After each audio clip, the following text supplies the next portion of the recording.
Hello guys! Welcome back to our channel at Lotto Scanner PH. Tingnan natin ang Grand Lotto 655 results last May 17, 2025.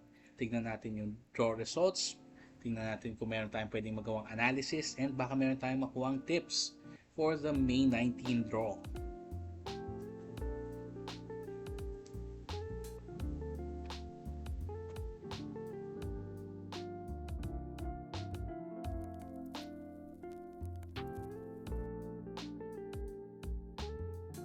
So ang Grand Lotto 655 natin ay ang draw date is last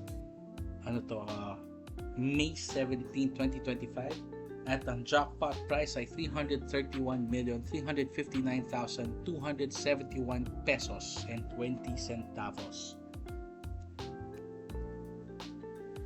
Ang results ay number 2, number 28, 29, 30, 42 and 43. So, tingnan natin ang ating number analytics. So, ito ang ating current draw na data. So, ayan ang winning boss, ilang beses na nag-appear, yung frequency niyan at ano ang ball rank nila. So, compare natin siya sa hot and cold numbers natin or yung top 10 occurring or yung bottom 10 occurring. So, dito makikita natin na average ball appearance ay 248 times. Makikita natin na meron tayong dalawang hot numbers, 28 at number 29. Walang cold numbers na lumabas dito ngayon. So, makikita nyo, labas pa rin ng labas talaga ang ating hot numbers, kahit na hot numbers na sila. Pero sana siguro sa dami na ng frequency lumabas nito mga to, magpahinga na naman yan sa susunod ng mga draws at lumabas naman ang mga cold numbers. Tingnan natin. Kasi ganoon naman yun sa law of averages. Tatry ng mga bola na yan, umabot dun sa average ball appearance for the 655 Lotto, which is 248. At yung mga hot numbers naman, babagal para makahabol yung average. Pero maliban dito, tingnan natin kung ano pa pwede pagbasihan. Tingnan natin ang low-high distribution. So dito sa current draw natin, may dalawang low numbers at apat na high numbers. Tingnan natin, paano ba yan i-compare dun sa last 10 draws before nito. So mapapansin nyo, tingnan nyo, may majority high nakadalawa at super majority high nakatatlo. Pero hindi naman nagpapatalo ang majority low. Every now and then lumalabas ang majority low. Pero kung papansinin nyo dito, overwhelming na majority high ang mga lumalabas dun sa past 10 draws. Hindi siya patalon-talon ng high, low, high, low, high, low. Nag-umpisa sa tatlong majority high, tapos naging equal, tapos nag-majority low, equal, majority high, equal, majority low, majority high. So, ano kaya ang susunod na lalabas? So, kung papansin niyo, patalan-talon lang naman yan or sasayaw sa gitna, which is equal. Pero sa nakikita natin, since puro majority high ang lumalabas dun sa past 10 draws, hindi naman malabo na bumawi-bawi yung low. Baka mag-majority low or kung hindi majority low, mag-super majority low na since nakailang beses na super majority high na So, tingnan natin, baka sa mga susunod na draws, mag-majority low naman.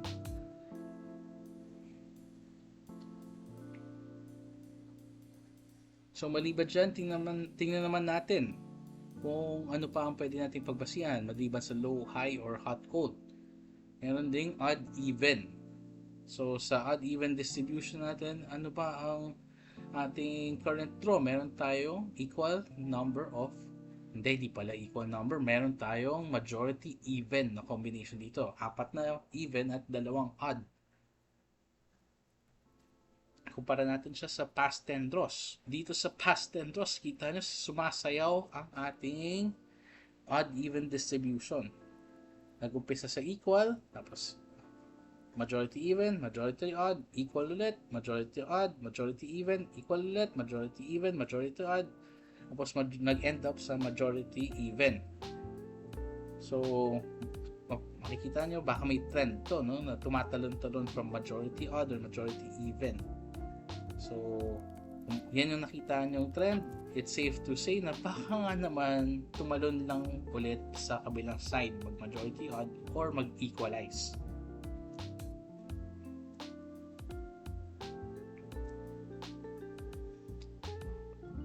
So aside from yung hot, cold, high, low, or odd, even, tingnan naman natin, meron pang isa pang pwedeng pagbasihan, which is yung gap between draws as of May 17, 2025. Tingnan nyo yung tong data dito. Yung mga pula, yan ang mga bolang lumabas na. Makikita nyo sa taas kung ano yung bola na yan. So, ayan. Makapapansin nyo, talagang kalat-kalat naman talaga. Wala namang bias on one side or the other. Pero makikita nyo, yung color green na columns, yan ang mga bola na hindi pa lumalabas ng napakataga na. At makikita nyo, more than 20 times na karamihan sa kanila, or marami sa kanila.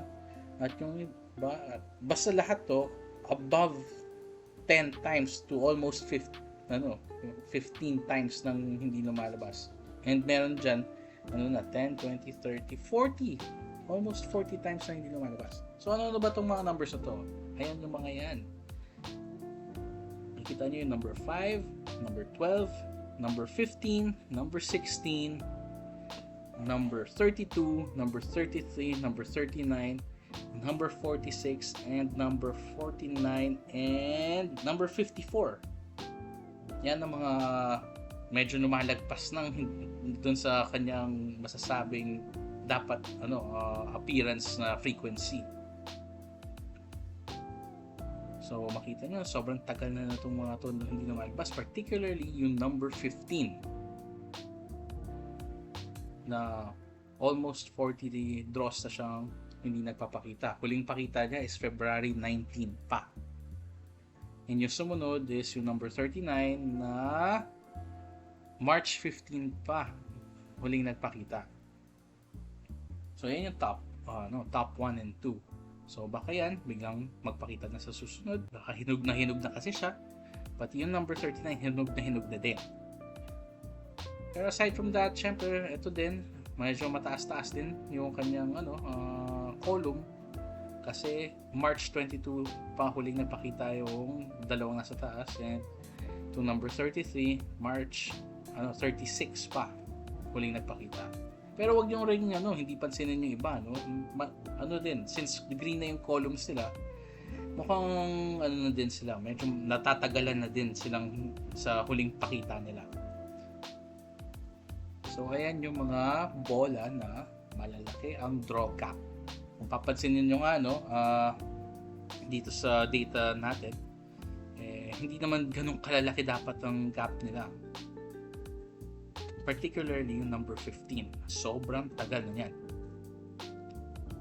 Pero kung mapapansin nyo din, yung number 32, pag titingnan nyo yung ball frequency niya, maliban dito sa draw gap niya, makikita nyo color blue na rin siya. So, cold number rin pala itong number 32.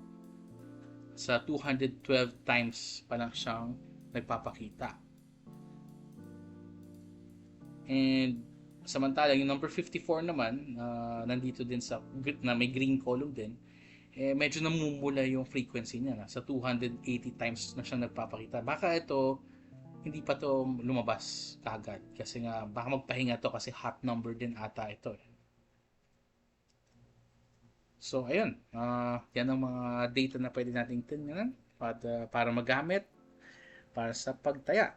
So thank you for watching. Stay tuned for more lotto results, analysis, and tips. If you like what you've seen here, don't forget to like, share, and subscribe sa aming YouTube channel and Facebook page.